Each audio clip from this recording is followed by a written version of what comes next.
안녕하세요. 24부동산 명지언니입니다. 올 3월 말 호반 서밋 아파트를 시작으로 에코델타시티에는 앞으로도 입주를 기다리고 있는 아파트들이 차례로 있는데요. 호반 서밋 입주를 시작하고부터 요즘 들어 부쩍 저희 부동산에는 분양권 전매 문의가 많아지고 있습니다. 분양권 전매는 분양받은 아파트의 취득 권리를 다른 사람에게 넘겨주는 행위를 말하는데요.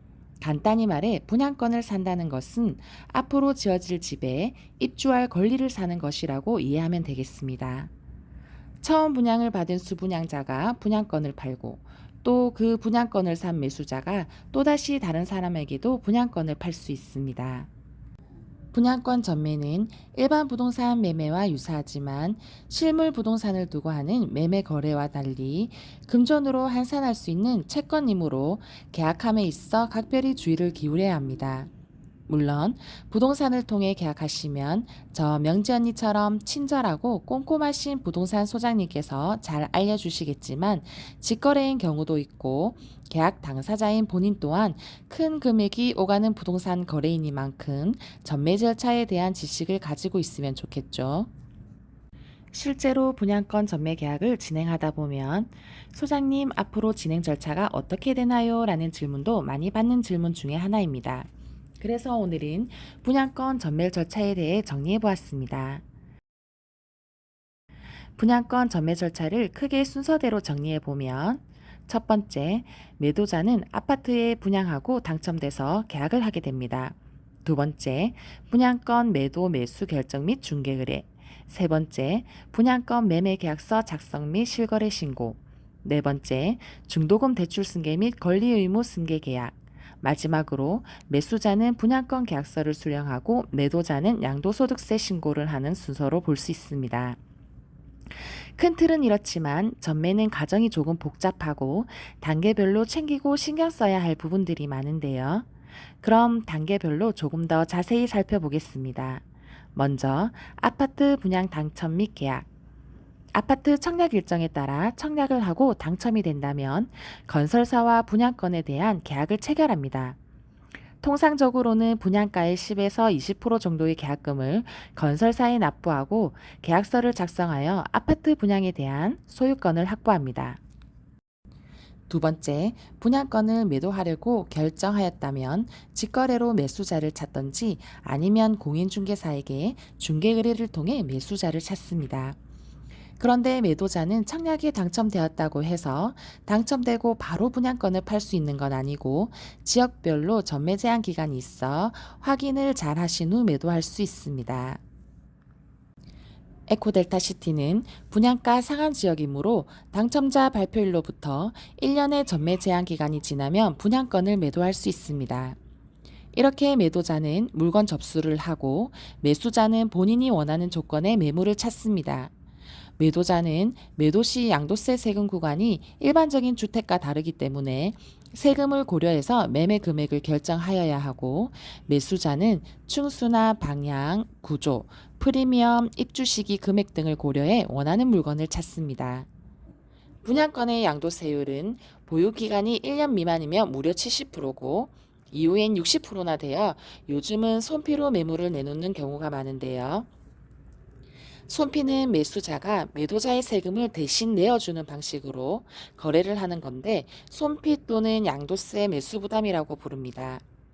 1차 양도세, 2차 양도세를 계산해서 총 매수자가 부담해야 될 돈을 산출하는데 손피에 대한 개념과 자세한 계산법은 명지언니 유튜브 영상에 한 차례 정리해서 올려드린 적이 있으니 참고 부탁드릴게요.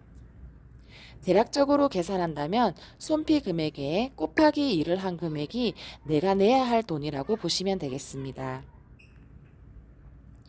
분양권 전매에 있어 매수자가 매도자에게 지급하는 금액은 중요한 부분입니다. 이 금액은 매도자가 건설사에 납부한 분양 가격과 피를 포함한 금액이라고 이해하시면 되겠습니다. 이렇게 원하는 물건이 정해지고 금액도 협의가 되면 분양권 매매 계약서를 작성하게 됩니다. 보통은 계약서 작성 전 매매 의사를 밝히고 가계약금을 이체하고 매도 매수 일정을 조율해 계약서 작성 날짜를 정합니다. 가계약금을 받기 전 부동산에서는 매도자가 납부한 금액과 대출 실행 금액, 연체 금액 및 미납 금액이 있는지와 옵션 사항 등을 꼼꼼히 확인해 매수자에게 전달하고 시행사나 건설사를 통해 소유자 여부와 신분증 진위 확인 등을 통해 계약자를 확인한 후 가계약금을 입금받습니다. 매매 계약서를 작성하면서 중도금 대출 승계와 명의 변경 날짜를 정하는데요. 그날이 잔금날이 되겠죠. 계약서를 작성했다면 30일 이내에 분양권 실거래가를 신고해야 하며 조정지역 또는 비조정지역에서 6억 원 이상의 분양권을 매매하게 되면 실거래 신고 시 주택취득 자금 조달 계획 및 입주 계획서를 첨부하여야 합니다. 실거래 신고는 의무사항으로 온라인이나 시군구청 방문을 통해 가능하며 부동산에서 거래를 했다면 공인중개사가 실거래 신고를 합니다. 그 다음은 중도금 대출 승계 및 권리의무 승계 계약을 합니다.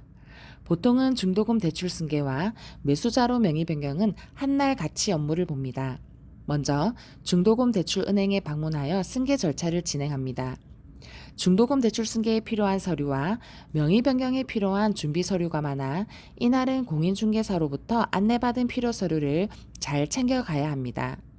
은행에서 중도금 승계 절차를 마무리했다면 대출은행에서 받은 완납 증명서를 가지고 바로 시행사 및 시공사를 찾아가 권리의무 승계를 진행하고 매도 매수 간 잔금 정리를 합니다.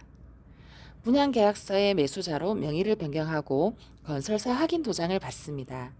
이렇게 매도 매수자가 만나는 건 계약서 작성일과 명의 변경일 이렇게 두 번 만나게 되고 매수자는 분양계약서를 수령하면 분양권 거래가 완료가 됩니다. 그러나 매도자는 마지막 해야 할 일이 있죠. 최종적으로 양도에 따른 소득에 대한 세금을 납부해야 합니다. 양도소득세는 양도일이 속하는 달 말일에서 2개월 이내에 관할 세무서에 신고해야 하니 잊지 마세요. 그리고 분양권 거래를 하며 많이 접해보는 단어들을 정리해 보았는데요. 매물 광고에 보면 분양권은 아파트 분양권이라고 표기가 되어 있습니다. 프리미엄은 매물별로 차이가 많이 날 수 있는데요.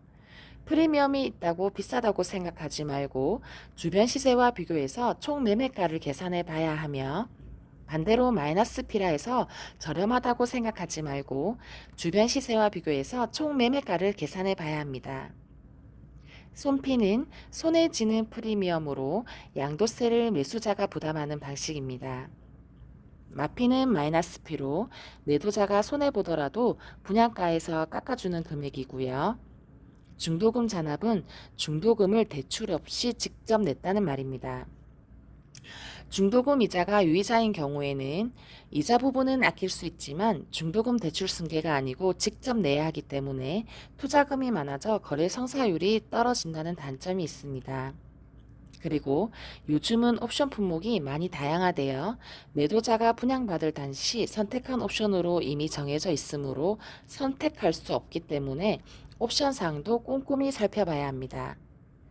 분양권 전매는 주택시장의 유동성을 높이고 청약 당첨자에게는 자금의 유동성을 제공하지만 복잡한 절차와 주의해야 할 사항들이 많으니 분양권 전매를 고려하는 분들께 많은 도움이 되길 바라며 이 과정에서 공인중개사가 중요한 역할을 하므로 매도자와 매수자는 안심하고 진행할 수 있습니다.